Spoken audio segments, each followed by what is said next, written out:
Hey everyone, welcome to the Everyday Human Podcast. My name is Easton Taverna.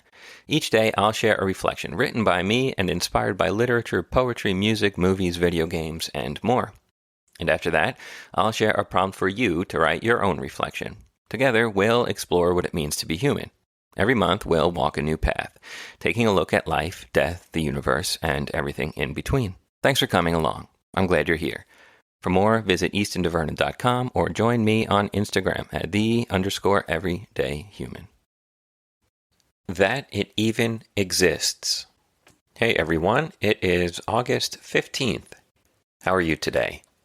This reflection was inspired by a quote from A Court of Thorns and Roses by Sarah J. Maas. And here is that quote. I was almost to the grand staircase when I noticed the paintings. I hadn't let myself really look yesterday, but now, in the empty hall with no one to see me, a flash of color amid a shadowy, gloomy background made me stop. A riot of color and texture that compelled me to face the gilded frame. I'd never seen anything like it. It's just a still life, a part of me said, and it was. A green glass vase, with an assortment of flowers drooping over its narrow top, blossoms and leaves of every shape and size and color, roses, tulips, morning glory, goldenrod, maiden's lace, peonies. The skill it must have taken to make them look so lifelike, to make them more than lifelike. Just a vase of flowers against a dark background. But more than that, the flowers seemed to be vibrant with their own light, as if in defiance of the shadows gathered around them.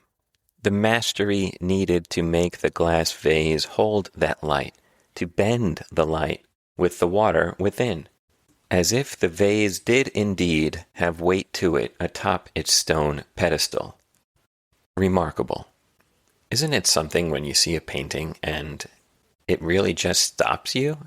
And then you stop and look and you get lost in the painting. And then you kind of come back to yourself and you think about the painter, the artist behind it. What their experiences of life might be.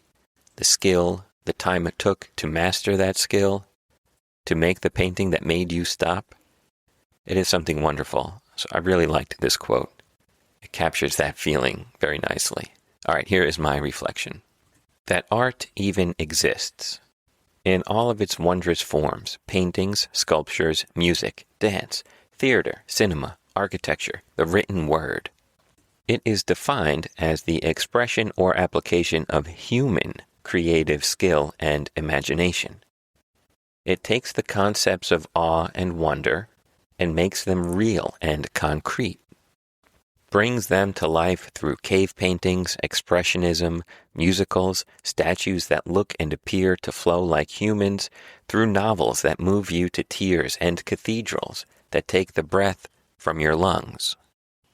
To stand before art is not just to behold its beauty and feel the emotion stirring within you. It is also to marvel at the fact that another human, likely in another time and another place, created something so special and beautiful, and to feel like it exists almost solely for you, while knowing it exists for every other human who experiences it. Consider art for its own sake. Consider it for the human who created it. Consider it for the feelings and thoughts it creates in your soul and mind. And enjoy it, because it is perhaps one of the most human things about us. And there ends today's reflection. In my opinion, art is probably the most worthwhile and notable thing humans have ever done.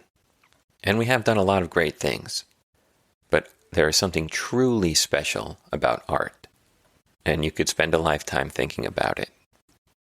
When was the last time you stopped or were stopped by no choice of your own by a piece of art? When was the last time you went to a museum or a cathedral or another work of art that is also architecture and just felt like you were pulled outside of yourself for a couple of moments. Just thinking about it makes me want to get back to some museums. That was one of the best things about my trips to Europe. Stopping in the museums, looking at the architecture, marveling at it, wondering at it. How old and beautiful some of it was. Anyway, here is your reflection question. What piece of art last moved me? What art am I creating that might one day move someone else? What are you creating? Let me know. That's it for today, August 15th. I'll be back tomorrow, August 16th, with another reflection. Have a good one, and take care. And go appreciate or make some art.